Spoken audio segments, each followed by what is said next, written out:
Soy Cue. Lo que hacemos juntos es lo que nos distingue.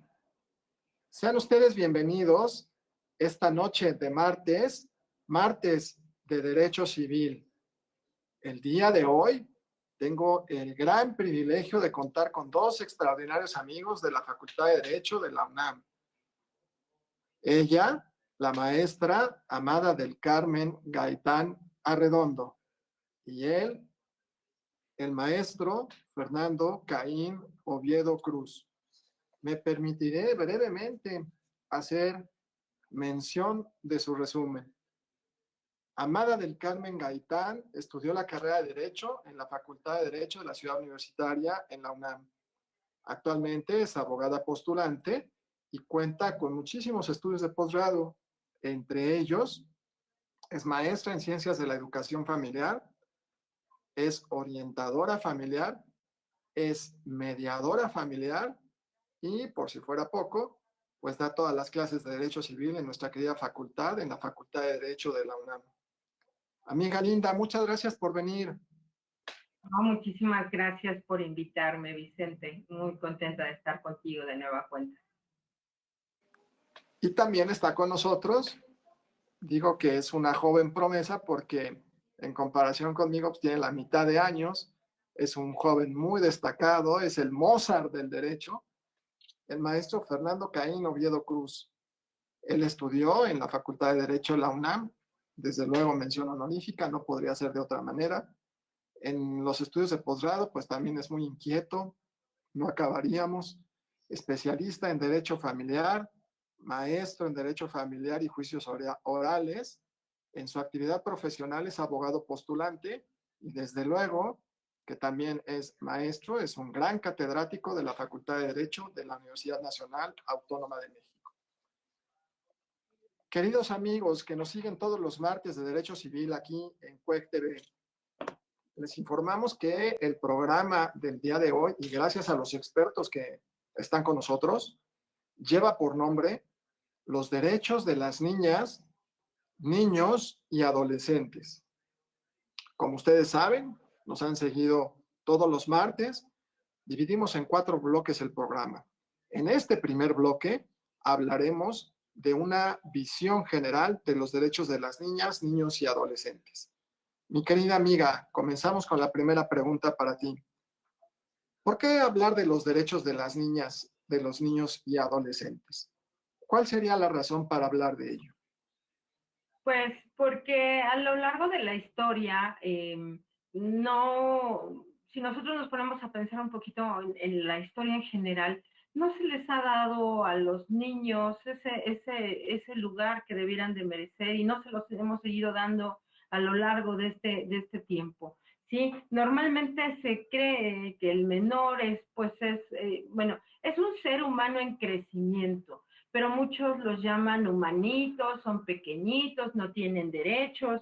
Incluso se ha hablado del menor como ese ser humano que está en situación de vulnerabilidad porque no puede defenderse a sí mismo, no puede cuidarse a sí mismo. A diferencia de otros animales, porque a final de cuentas eso es el ser humano, un animal con inteligencia y voluntad, a diferencia de otros animales, no puede valerse por sí mismo desde su nacimiento. Si yo dejo a un niño solo, probablemente muera. En cambio, si yo dejo un animalito, pues ha de sobrevivir. Un gatito, un perrito tiene más posibilidades de sobrevivir, y en el caso del niño, no. Y a lo largo de la historia no se le ha visto como un sujeto de derechos plenos, ¿sí? Se le vio como mano de obra barata, ¿no? Mientras más hijos tuvieras, pues mejor, porque entonces tenías quien se ocupara, por ejemplo, en el siglo XIX, un poquito más para atrás, y nos vamos a la Edad Media, ¿sí? Era quien podía ayudar a trabajar al padre mientras más manos hubiera, por ejemplo, en cuestión de campesinos y todo eso. Bueno, pues entonces pues mejor iba a ser la cuestión de la cosecha. Si nosotros nos vamos a Grecia, pues eran hijos para el ejército, ¿no? Mientras más hijos tuvieran, y si uno no estaba bien, pues incluso le quitaban la vida si no servía para el ejército. En el caso de nuestro derecho prehispánico, o lo que vendría a ser nuestra historia en esa época prehispánica, pues allí sí el niño tenía un lugar especial, era comparado con una pluma de quetzal, que era lo más valioso que tenía, se tenía en aquel entonces, como una piedra preciosa. Se les educaba con amor y demás, pero realmente si nosotros nos ponemos a pensar a lo largo de la historia, nos vamos a encontrar con que no tienen un lugar establecido dentro de la ley, y en la actualidad, incluso habiéndose reconocido los derechos fundamentales de los menores, pues sigue siendo objeto de violencia constante, de no reconocimiento de sus derechos, incluso por sus, tristemente, amigo, por sus propios padres, quienes más debieran de cuidar a esos niños, muchas veces son quienes más violentan esos derechos. Entonces, pues sí estamos metidos en un grave conflicto, ¿sí? Cuando nosotros hablamos de un menor, pues estamos hablando de una persona menor a 18 años, por eso se utiliza el término de menor, que a últimas fechas, bueno, ya se habla de que hablar de menores es despectivo. A mí, en lo personal, no me lo parece, es un término jurídico, ¿sí? Y así tiene que seguirse, por eso menor de 18 años, por eso no quiere decir que tenga menos derechos, más o menos derechos. Y obviamente lo que se ha tratado de buscar es que esos derechos de esos niños que no se pueden defender sean preponderados respecto de los derechos de los adultos, respecto de los derechos de los padres. ¿Qué quiere decir? Incluso hay por ahí algunos dibujos que cuando te hablan de preponderación, te ponen a los niños en una cajita, subidos en una caja, o sea, todavía no tienen esa capacidad para valerse por sí mismos, y entonces la ley pone sus derechos por encima derechos de los demás adultos involucrados. ¿Por qué? Porque vamos a buscar que esos derechos sean vistos como algo primordial dentro de nuestra sociedad. Porque yo les digo a mis alumnos, no, los niños no son el futuro, son el presente, están aquí y nos necesitan. Y necesitan mucho apoyo, necesitan mucho amor, necesitan lineamientos. Muchas veces nos quejamos o decimos que ¿cómo está esta juventud? ¿No? Pues sí, si no se están dando lineamientos para seguir adelante, si en las familias no se les están dando armas para seguir adelante, incluso si no se les ponen límites, ¿sí? Pues entonces por eso la juventud está como está, por eso la niñez está como está, o sea, los culpables, los responsables somos nosotros adultos, pero ya hablé mucho.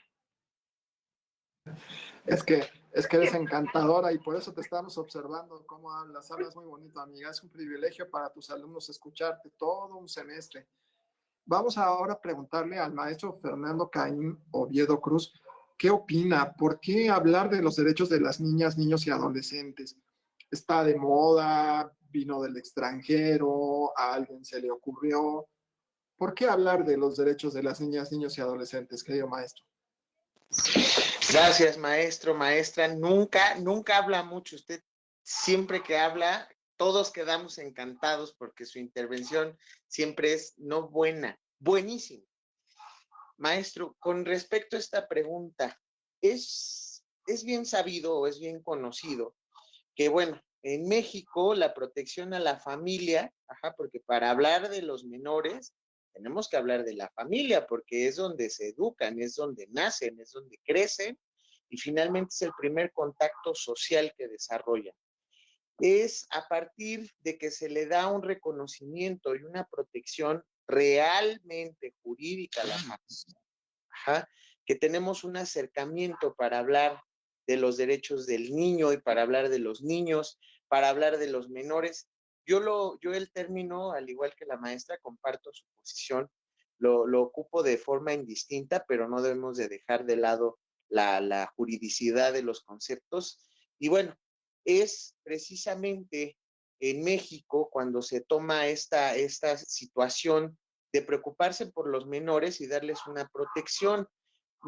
Más o menos estamos hablando del artículo 4 constitucional, donde le reconocen estos derechos, ¿no?, a estos niños, y obviamente, pues más que tener una situación de protección, estamos hablando de un verdadero entramaje de derechos, porque no solamente está en la Constitución para México, sino también en leyes especializadas, tanto federales como locales, en los códigos civiles, y qué decir de lo que se ha hablado recientemente, y recientemente estoy hablando de ya varias décadas, del interés superior del menor, ¿no? Donde precisamente es este principio el que le da el verdadero boom a los derechos del niño. ¿Por qué digo el boom? Porque, bueno, finalmente sí teníamos una protección, pero no era tan amplia como lo es a partir de este principio que es recogido del derecho internacional, el principio del interés superior del menor,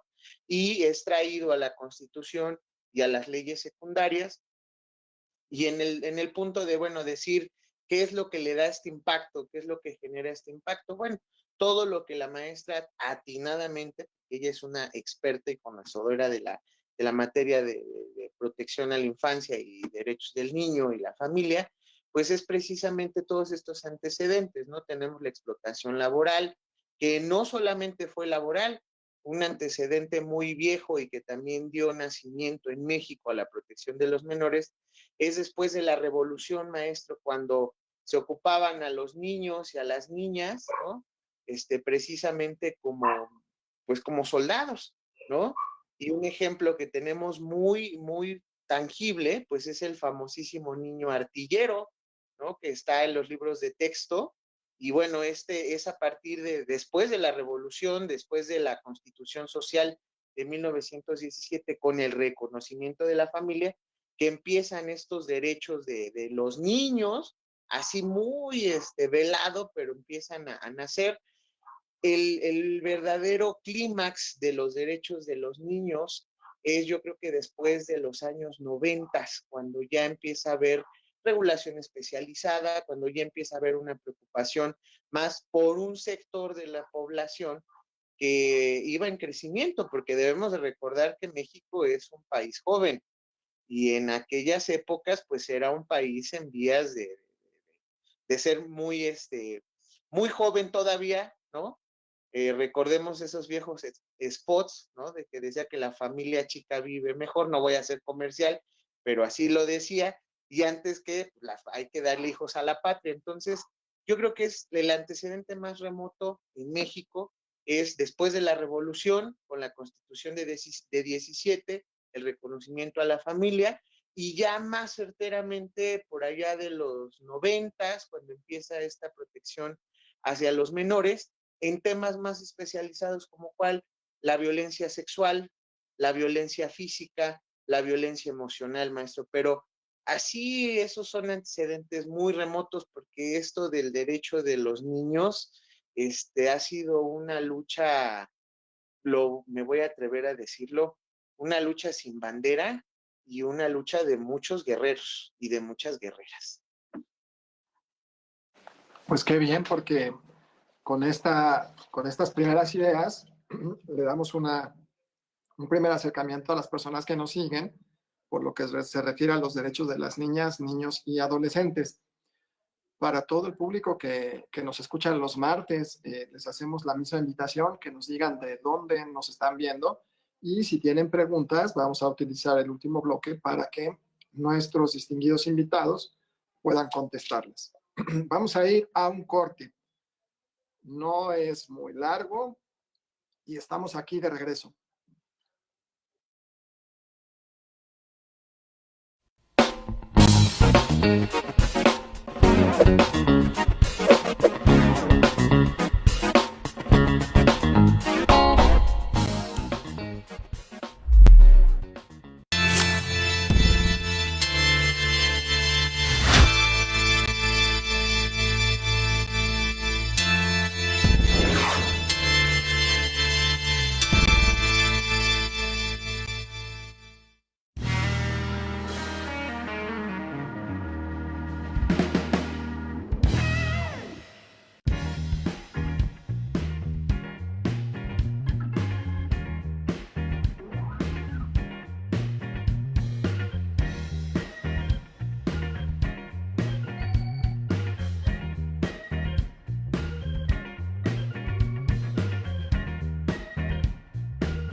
¿Sabías que en México solo el 0.1% de la población cuenta con un doctorado?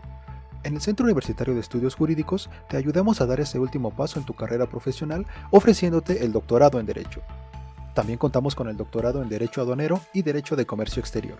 No lo pienses más y sube el último escalón. En el CUEG estamos para ayudarte. Lo que hacemos juntos es lo que nos distingue.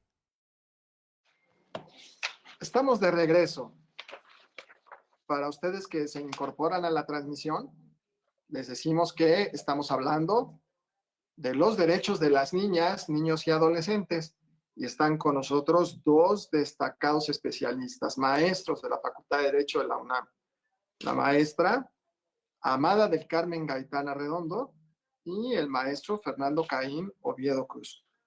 Ahora, en este segundo bloque, vamos a hablar de cuál es la importancia que tienen los progenitores y también el Estado en la protección de estos derechos. Me gustaría ahora iniciar con el maestro Fernando Caín Oviedo. Fer, ¿nos podrías decir, por favor, cuál sería la responsabilidad para la protección de estos derechos por lo que se refiere a los progenitores? Claro que sí. Muchas gracias, maestro. Pues aquí esta protección de los progenitores, un programa no nos bastaría. Yo creo que tendríamos que hacer una serie de 20 temporadas para hablarlo, pero estos derechos, estas prerrogativas de los niños se van a ver garantizadas por las obligaciones que adquieren los padres, no solamente de tipo jurídico, sino también de tipo psicoemocional, de tipo también moral, porque debemos de recordar que una de estas obligaciones es la de formación o de educación desde el ámbito formal, pues desde la trinchera de las escuelas y también desde la casa con los valores. En este primer sentido, en este primer parte, debemos de recordar que existe en el Código Civil un apartado llamado de los deberes de crianza.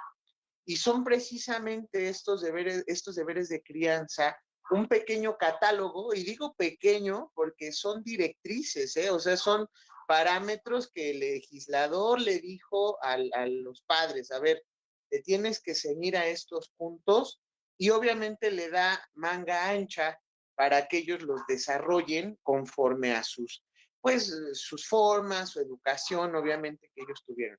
¿Cuáles son estas obligaciones? De entrada, fomentar buenos hábitos de salud, ajá, buenos hábitos de higiene, así como buenos hábitos, ajá, en el sentido de valores y respeto, no solamente entre sus progenitores, o sea, mamá o papá, sino también en general hacia la sociedad. Después de esta primera parte de obligaciones, vamos a encontrar la parte de educarlos, de infundirles, ajá, conocimientos formales, culturales, vaya, ¿sí? Para que los niños, las niñas, tengan un conocimiento integral y asimismo una oportunidad dentro de la organización social llamada, pensemos México, llamemos la Ciudad de México, y posteriormente eso permita su desarrollo ya como adultos.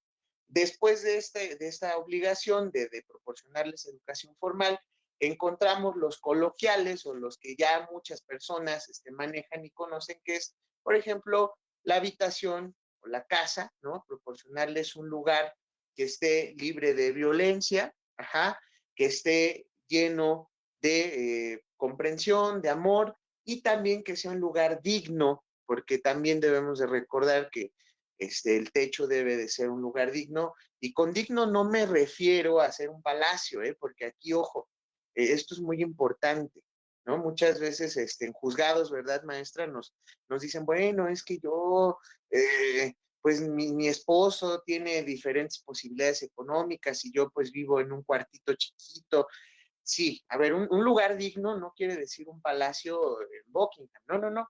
Es un lugar que esté limpio, que tenga buenas condiciones de higiene, alineo, un lugar seguro, ¿no? Que no esté a lo mejor en una zona roja, como se les denominaba allá en los 80s y en los 90s, ¿no? A los puntos de narcotráfico, de violencia armada y de de crimen organizado, ajá, lugar seguro y además donde esté protegido el menor de edad, no solamente por sus progenitores, sino por alguien que pueda auxiliar a sus progenitores, como son los abuelos, los tíos y a algunos otros familiares que puedan estar atentos a las necesidades de estos niños dentro del hogar.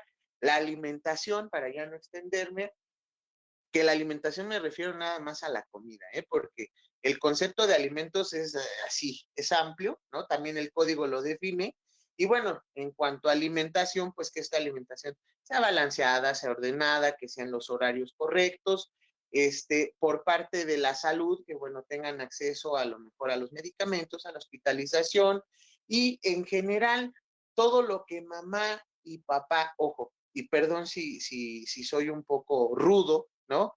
Los papás que son de verdad atentos a las necesidades de sus hijos, todo lo que conocen como son procurar su bienestar y su estabilidad en lo económico, en lo moral, en lo psicológico y yo siempre lo digo, en lo espiritual. Me choca este concepto mucho porque, digo, en lo espiritual así como que es ambiguo, o sea, choca mucho, pero también en la espiritualidad reconoce esta libertad de credos que bueno, en la actualidad ya no es un tema así tan en nuestro país chocante o tan importante, pero sí, si nos vamos, por ejemplo, a algunas otras latitudes, situémonos en Israel, imaginemos que tenemos a mi hijo que se crió o que se educó bajo los preceptos del judaísmo, y cómo va a convivir, ¿no? O cómo va a estar con otros niños que a lo mejor practican el islam o practican el cristianismo o el catolicismo. Bueno, esto de la espiritualidad me he metido a estudiarlo mucho porque es un concepto que, les repito, me choca mucho.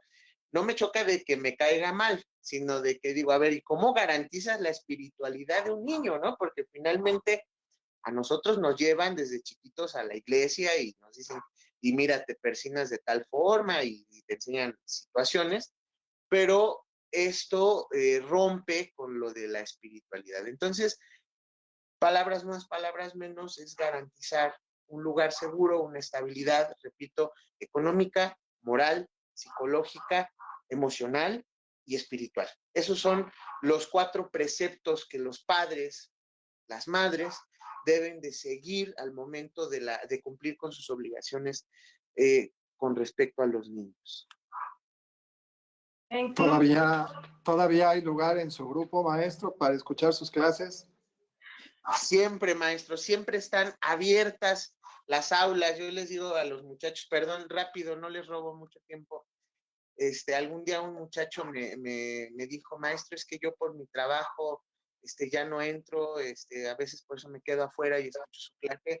Y recordé una anécdota del maestro Serra Rojas que decía, aunque sea 10 minutos, pero aprovéchalos porque algo vas a aprender. Muy bien. Pues mi querida amiga, tenemos un par de minutos, pero no quiero desperdiciarlos antes de terminar este segundo bloque. ¿Y el Estado qué responsabilidad tiene? El maestro Fernando Caín Oviedo Cruz nos dijo de manera muy clara y precisa por lo que se refiere a los progenitores. ¿Y el Estado?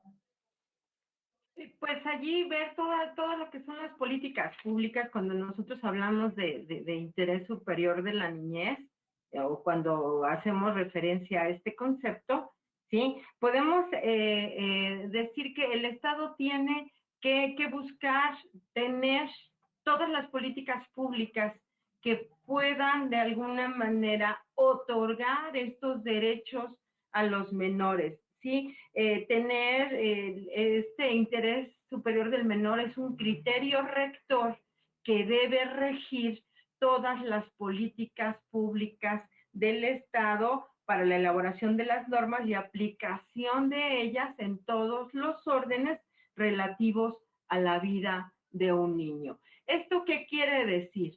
Que todos aquellos, los 3 poderes que nosotros estudiamos, el ejecutivo, el legislativo y el judicial, tendrán que tener muy estudiado, muy preponderado ese interés superior de la niñez ¿sí? Para realizar todas aquellas políticas encaminadas a la protección de los derechos de los menores. Te pongo un ejemplo que me gusta mucho en materia judicial. Se ha llegado a tal grado en materia familiar, ¿sí? Que los jueces, conforme al código procesal, tienen la obligación de intervenir de oficio y con suplencia de la queja en todo aquello que se relacione con los menores. Al grado, amigo, que yo puedo presentar, por ejemplo, una demanda en la que omito hablar de los alimentos del menor y el juez de oficio tendrá que otorgar alimentos, tendrá que ver todo aquello que le está haciendo falta a esa demanda para la protección de los menores.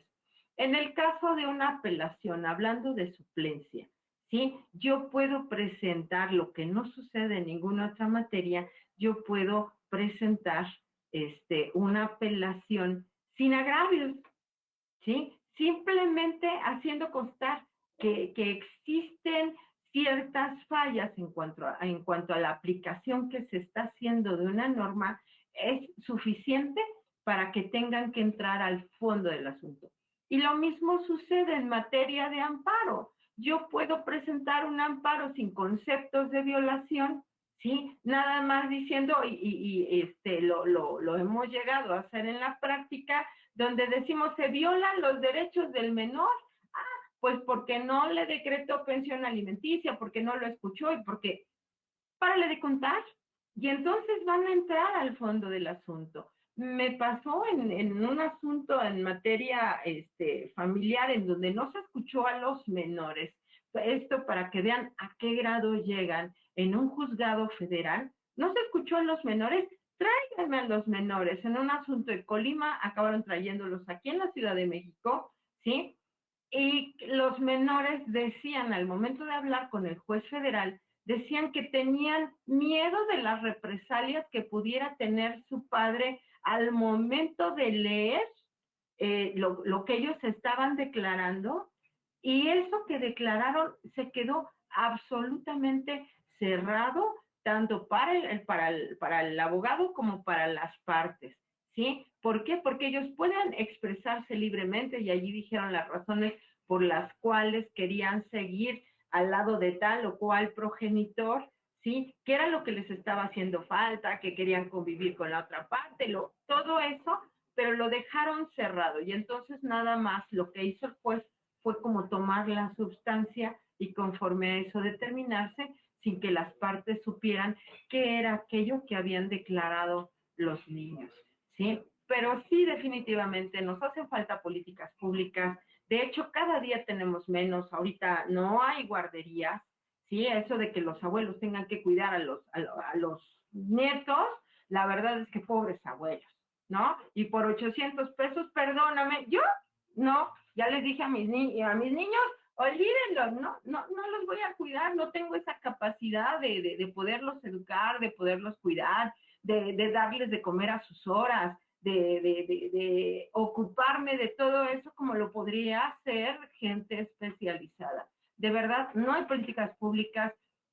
Niños con cáncer, pues no tienen derecho a la salud, ¿sí? No hay derecho a la alimentación, no hay comedores, ¿sí? Esos comedores públicos que existían, ya no existen, o sea, vamos, perdón amigo, y lo tenía que decir porque realmente es muy triste y muy doloroso, vamos como los cangrejos para atrás. Aquellas pocas políticas públicas que existían en materia de protección de la familia y de los niños, en este gobierno se acabaron. O sea, adiós, ¿no? Sobre pretexto de la corrupción, pues entonces no hay guarderías, no hay derecho a la salud para los niños, ¿sí? No hay esa posibilidad incluso de educación, en muchos casos pues también se vio coartada, ¿no? El derecho a una alimentación, pues también igualmente se vio coartada, y si a eso le agregamos que estamos en pandemia, pues pobres niños. Yo creo que los que más, y ese derecho a vivir una vida libre de violencia en este momento no existe, porque los padres, y este es un llamado para los padres, no están acostumbrados a estar con conviviendo con sus hijos y entonces esto se ha convertido en un verdadero martirio para los padres, pero más aún para los hijos. Necesitamos otro tipo de educación, porque de verdad que pobres niños.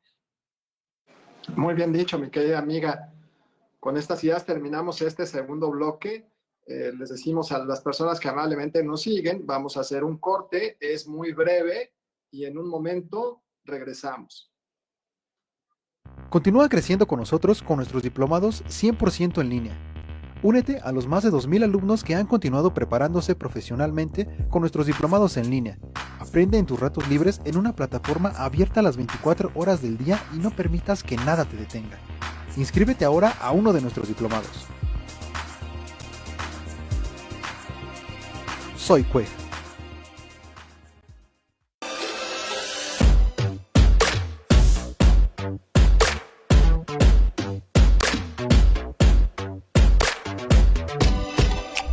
Lo que hacemos juntos es lo que nos distingue. Soy Cuej.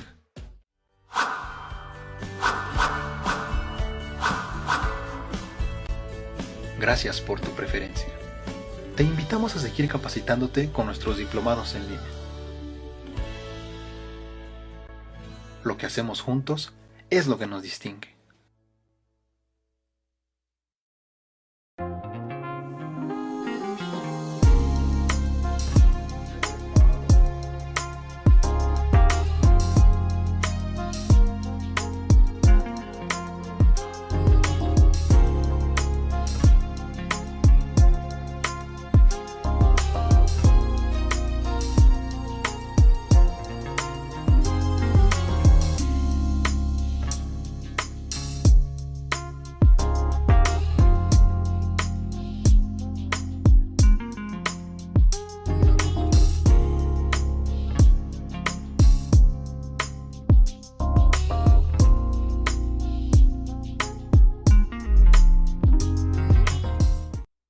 De los 153,000 alumnos que hicieron su examen para la UNAM, solo 15,449 estudiantes fueron aceptados. Esto deja a muchos jóvenes sin la oportunidad de continuar con sus estudios y muchas veces las escuelas privadas están fuera de su alcance.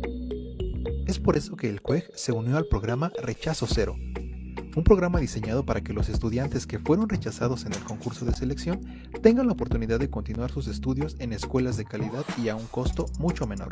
El Centro Universitario de Estudios Jurídicos se unió al programa otorgando 100 becas para que estudies con nosotros la licenciatura en Derecho.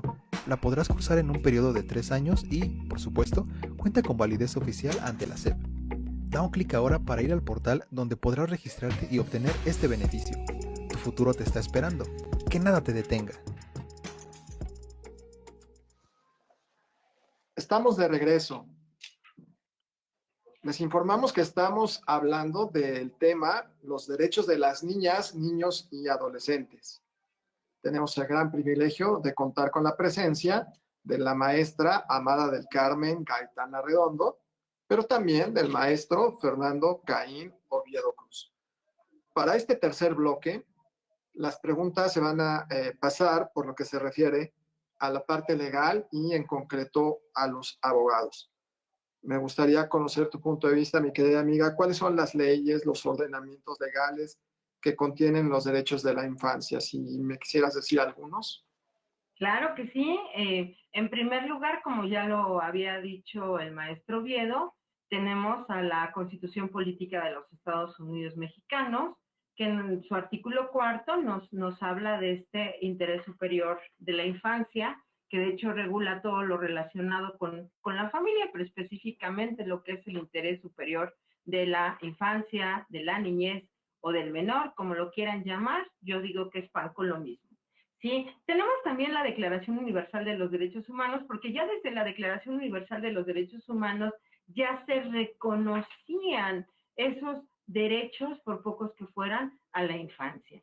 Pero tenemos también la Convención de los Derechos de los Niños, que ya tiene pues ya más de 30 años, ¿sí? En donde ya hay un boom de esos derechos de los que vamos a hablar en un momento más, ¿sí? Que también esta convención es muy utilizada por nosotros los abogados postulantes, pues para poder apoyar ciertas solicitudes que se le llegan a hacer a los jueces, la Ley General de los Derechos de las Niñas, Niños y Adolescentes, que es a nivel federal, y tenemos a nivel local, hablando de la Ciudad de México, las leyes que protegen los derechos de las niñas y adolescentes, y vuelvo a lo mismo a nivel local, que tienen un nombre similar en cada caso, ¿sí? Como nos ven de varios lados, por eso lo estoy diciendo en esas condiciones. Propiamente estaríamos hablando de estas leyes que nos van a servir y la jurisprudencia aplicable, que es, yo digo que son verdaderos poemas. A mí todo lo que son los criterios jurisprudenciales me gustan mucho, me sirven mucho para apoyar las peticiones que yo les hago a los jueces. ¿Cuál es la función del abogado postulante? Definitivamente, como parte de esos adultos involucrados, estamos obligados a defender los derechos de los niños, incluso por encima de aquella parte que nos está contratando. Yo siempre que hay niños de por medio, yo les digo, yo no voy a defenderte a ti, yo voy a defender a tus niños. Y si tus niños ganan, por ende tú vas a ganar, ¿sí? Cuando tú defiendes niños, siempre ganas, Vicente. Siempre, irremediablemente ganas. ¿Por qué? Porque debe preponderarse ese interés superior de la infancia respecto, y esto es jurisprudencia, respecto de los intereses de los adultos involucrados. ¿Cuál sería la función del abogado postulante? Defender los derechos de los niños. Realmente esa sería la labor. Y en el caso maestro y en tu caso en la parte profesional, ¿ves que se requiere alguna especialidad, claro que tú tienes muchas de estas especialidades, pero cuál sería la recomendación para que los abogados en esta labor tan importante debieran de tener? ¿Cuál sería la idea o el perfil de las personas que participan en este tema tan sensible para la sociedad? Muchas gracias, maestro. Bueno, aquí con esta pregunta espero no lastimar sensibilidades de mis colegas abogadas y abogados, pero lo tengo que decir porque me lo obliga la conciencia. El llevar asuntos en materia familiar donde existen menores, lo primeritito que tenemos que hacer es quitarnos el chip de abogados civilistas, penalistas, agraristas, laboralistas, y ponerlos el chip de abogados en materia familiar. ¿Y por qué digo yo ponernos el chip? Porque ese chip es muy especial y voy a tratar de ser muy contundente. De entrada, los abogados especializados en materia familiar y especializados en protección a los derechos de la infancia deben de conocer, así en orden, en la pirámide de García Maínez, porque no fue de que él se niegue. Aquí vamos a desmitificar eso que decía por ahí. Vamos a hablar de la Constitución, cuarto familiar, el caballito de batalla. Las leyes generales, que la maestra lo reconozco, atinadamente las mencionó, todas, ¿no? Código civil, leyes especializadas.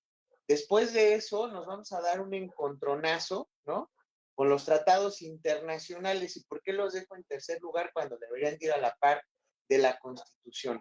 Porque, bueno, aquí el tema de los tratados internacionales se abre en un abanico muy rico de situaciones que pueden ir desde recomendaciones de la Organización Internacional del Trabajo, la OIT, ¿no? Hasta cuestiones de recomendaciones, por ejemplo, de la Corte Interamericana de Derechos Humanos, ¿no? Donde tiene una vasta y riquísima, un vasto y riquísimo catálogo, perdón, de criterios y de sentencias en protección a los derechos de las niñas, niños y adolescentes. Y después de eso nos vamos, por ejemplo, a los protocolos que nuestra Suprema Corte desde hace ya varios años tiene un protocolo precioso, porque es un protocolo precioso, el protocolo para quienes imparten justicia en materia de niñas, niños y adolescentes. Ya que tenemos ese chip, ahora nos vamos a poner a estudiar un poquito de psicología. Ajá, porque nosotros debemos de bajarle a nuestro lenguaje jurídico, ¿sí?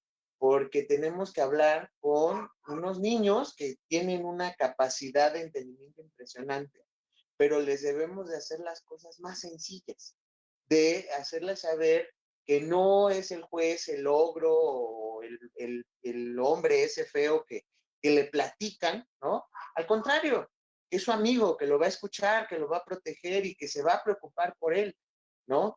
Y después de eso, de ser psicólogos, también nos tenemos que poner en los pies o ponernos en la situación, como en el teatro, ¿no? En estas piernas, perdón, ¿no? De hablar de mediación, de conciliación, de situaciones donde ahora, fuera de los niños, pero considerando a los niños, evitemos en la justa medida de lo posible la controversia, porque aquí, ahí va el tema escabroso, y les decía, por eso voy a ser un poquito feo con mis colegas, ¿no? Aquí nadie gana. Aquí nadie gana. En materia de menores nadie gana. La materia familiar y en tratándose de menores, lo único que hacemos es restituir derechos y proteger familias. Entonces, aquí la labor de nosotros como abogados postulantes, ajá, es, número uno, te quitas los guantes de box, ajá, y tomas el olivo y la paloma blanca y tratas de sacar las cosas en convenio, porque tienes que evitar a toda cosa lo traumante que puede ser para un menor enfrentarse a estar en una habitación donde está un señor que no conoce, que es un juez, que por ahí el papá o la mamá ya le dijo, es que ese señor te va a interrogar y te va a querer llevar de mi lado, ¿no? Donde va a estar otra persona que puede ser un agente del Ministerio Público, hombre o mujer, ¿no? Que también el abogado se encargó de decirles que va a estar el MP y si no está, y si usted no, y su hijo no sé qué, y se lo pueden quitar y bla, bla, bla, bla, bla, bla. Entonces evitar, ¿no? Y como yo a veces lo digo en conferencias, en foros, en programas de radio, de televisión, abogados, abogadas, hagamos conciencia. No estamos tratando con cheques, no estamos tratando con invasores, no estamos tratando con delincuentes. Estamos tratando con emociones, con sentimientos, con pasiones, con seres humanos en formación. Entonces, si nosotros entendemos ese punto de vista, creo que vamos nosotros a resolver los conflictos de manera pacífica y de tal forma que los niños traten en la medida de lo posible convivir con sus padres de forma ordenada, llenos de amor y de protección. Y el tercer punto, y con esto voy a cerrar, maestro, entender que los niños no son moneda de cambio. A la maestra Gaitán la he escuchado en innumerables conferencias diciendo, es que los papás se agarran a niñazos. No, al contrario, a los niños los dejamos de lado, resolvemos nuestros conflictos, papá, mamá, y entonces ahora sí podemos pensar en nuestros niños. Eso creo que es lo más importante, entender que los niños no son moneda de cambio, son el primer factor que debemos proteger. Qué bien dicho. Y algo, Vicente, los niños, yo siempre digo que los niños no se divorcian, ¿no? Los niños nunca van a dejar de ser mis niños. Eso nos debe quedar claro. Se divorcian las parejas, se separan las parejas. Los niños siempre deben de tener un padre y una madre, y ese padre y esa madre siempre deberán de ser equipo para sacar adelante a sus hijos, para seguir cumpliendo con esas obligaciones de crianza y seguir preponderando los derechos de sus hijos por encima de cualquier interés que ellos pudieran tener. Muy bien dicho, mi querida amiga. Con esto vamos a terminar el tercer bloque, pero la verdad es que hay muchos saludos, entonces voy a aprovechar. Nos llama y deja mensajes de felicitaciones. Leticia Estrada Nasta, Mayra Mata, Luna Klaus, Ruth Macedo Pineda, Vicente Higuera de Baja California, Lili Delgado de Zacatecas, Reigabo Javier nos está viendo desde Lima, Perú. Ponciano Chávez de la Ciudad de México. Ana Beatriz Carrillo Domínguez de Yucatán. Yanis Hernández, muchas felicitaciones al maestro Fer, es lo máximo. Gerardo González Rentería desde Tamaulipas. Roberto Misa también. Y en breve también haré mención de la comunidad web que se hace presente. Vamos a ir a un corte. No se vayan, es muy breve. En un momento regresamos.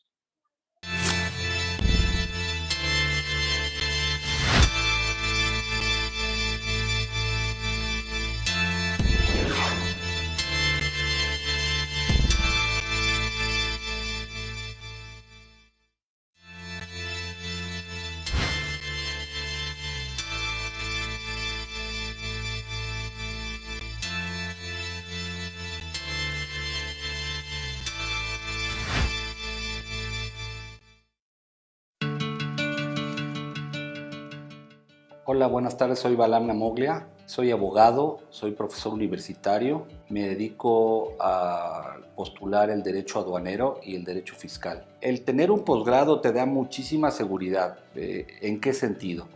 Estamos mucho mejor preparados que otros. Finalmente, estos son una carrera en solitario, cada quien se va preparando, cada quien se va especializando de forma diferente. Pero hoy en día las empresas quieren a gente que esté mucho más especializada en lo que hace. Lo que da un estudio superior, sobre todo tan especializados como lo que da el CUEG, es que perfectamente vas a estar preparado para llevar asuntos de carácter aduanero, ya sea en medio contencioso, en la cuestión de tramitación, clasificación arancelaria. Entonces, sí creo que esos conocimientos que te arroja los estudios de posgrado son muy importantes. En México hay muchas oportunidades para poder estudiar, sin embargo, algunas escuelas tienen a mucho mejores profesionistas, a mucho mejores capacitadores, y particularmente el CUEG tiene como peculiaridad que ha sabido encontrar, ha sabido buscar a aquellas personas que son muy especialistas en lo que hacen. Pues me encontré con profesores de altísimo nivel, gran parte de ellos con libros de texto. Entonces yo vi indispensable estudiar en el CUEG debido a que los profesores que estaban impartiendo eran gente muy notable. Soy Balam Namoglia Riquelme, muy contento de ser egresado del CUEG, por lo tanto yo soy CUEG.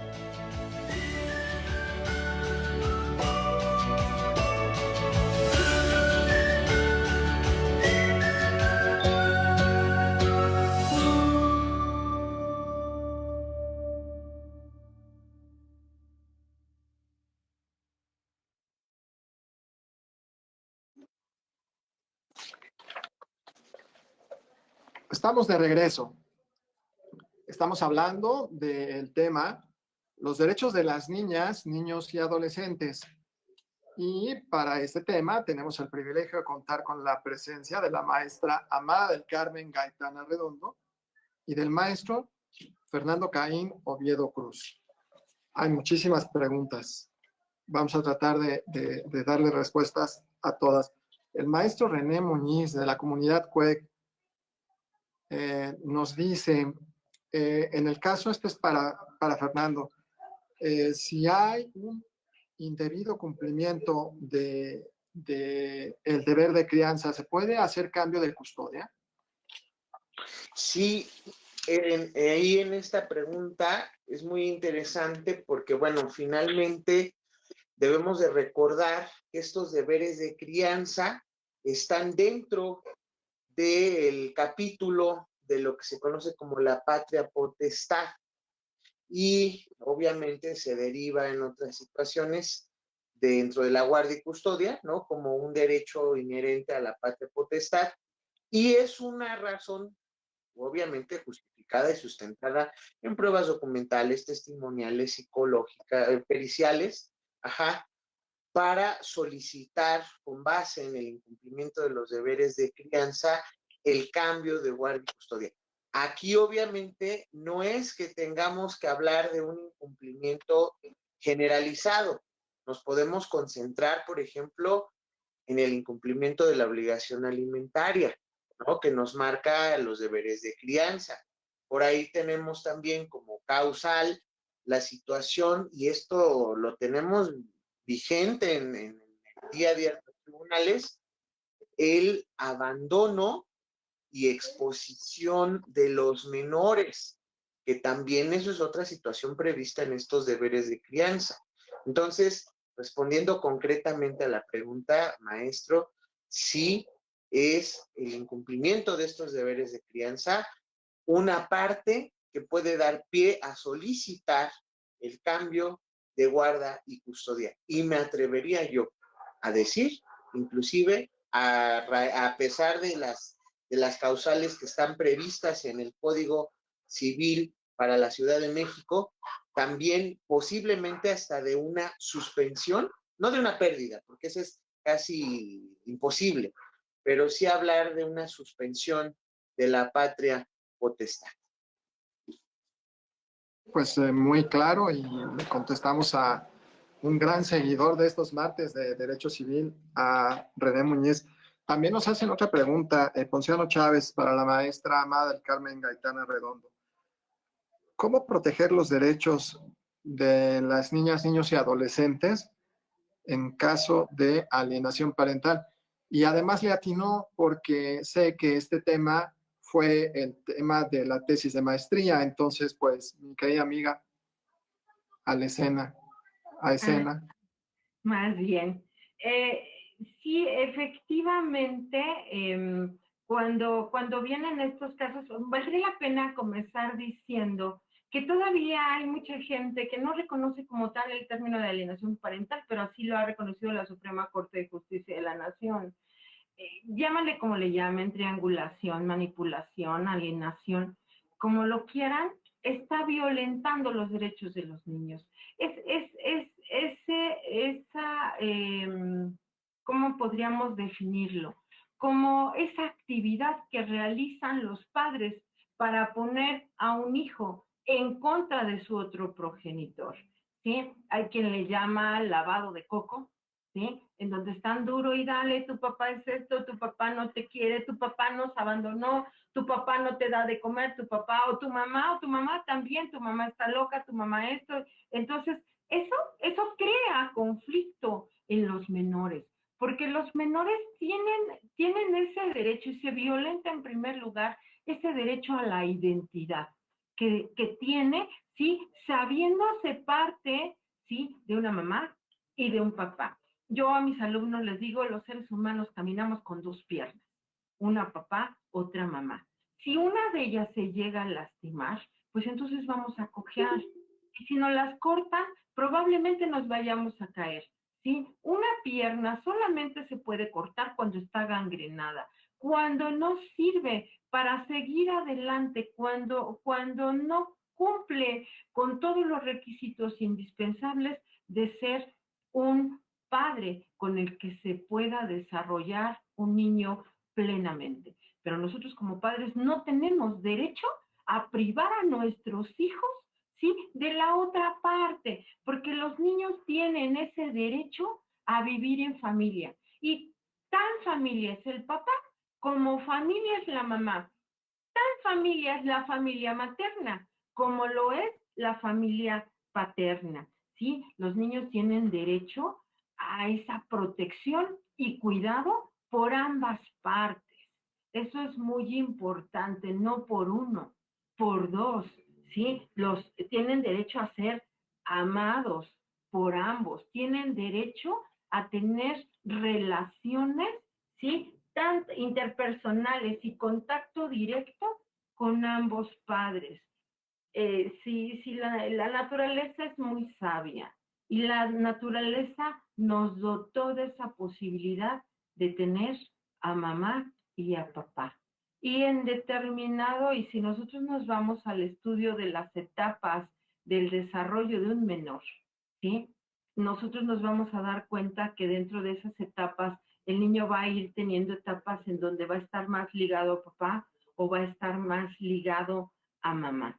E incluso, porque yo sé que les surge la duda en este momento, qué pasa en el caso de las familias homoparentales, qué es lo que sucede. Si es de dos mujeres, siempre van a buscar a alguien que sustituya al lado masculino, ¿sí? Y si es de dos hombres, siempre va a haber así como la madrina o la tía que va a sustituir ese lado femenino. porque no podemos quitárselos, ¿sí? No podemos quitarle esa relación, porque lo único que va a suceder es que vamos a afectar el sano desarrollo de nuestros hijos, ¿sí? Y a la larga van a acabar, odiando tanto a papá como a mamá, ¿sí? A mamá porque papá nos dijo que era tal, y a papá porque él nos dio una mala imagen de nuestra mamá, o viceversa.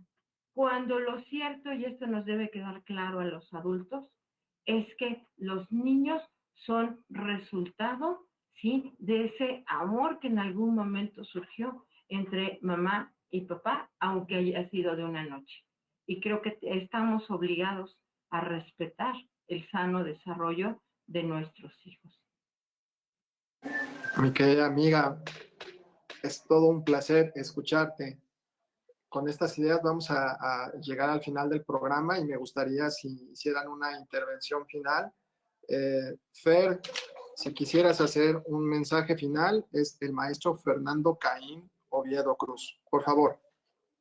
Muchas gracias, mi querido maestro y amigo. Pues aquí, platicamos todo, y digo todo porque fue la parte emotiva, la parte institucional, la parte legal.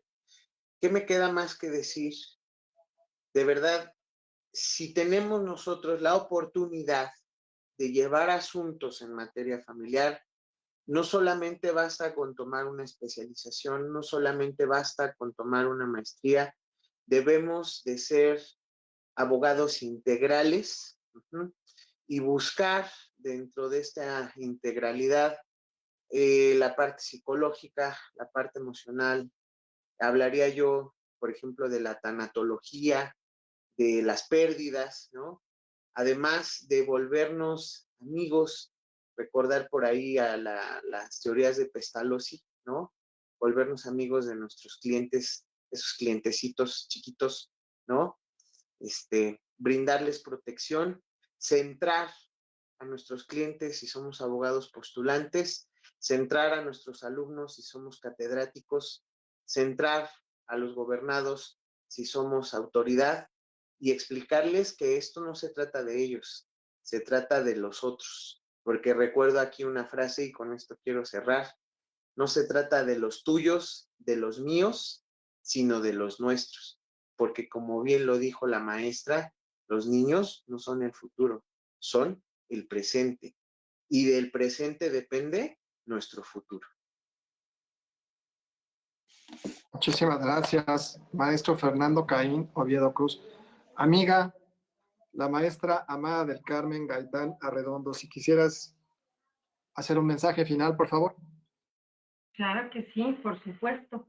Yo creo que nos debe quedar claro como alumnos, como adultos, perdón, ¿sí? Que en este caso los niños tienen derecho, estamos hablando de los derechos de los niños, tienen derechos a ser criados por ambos padres, ¿sí? Tienen derecho a vivir una vida libre de violencia. Y en cuanto a mis jóvenes abogados que nos escuchan esto, en cuanto a los padres, en cuanto a nuestros jóvenes abogados que nos escuchan, por favor, defiendan niños.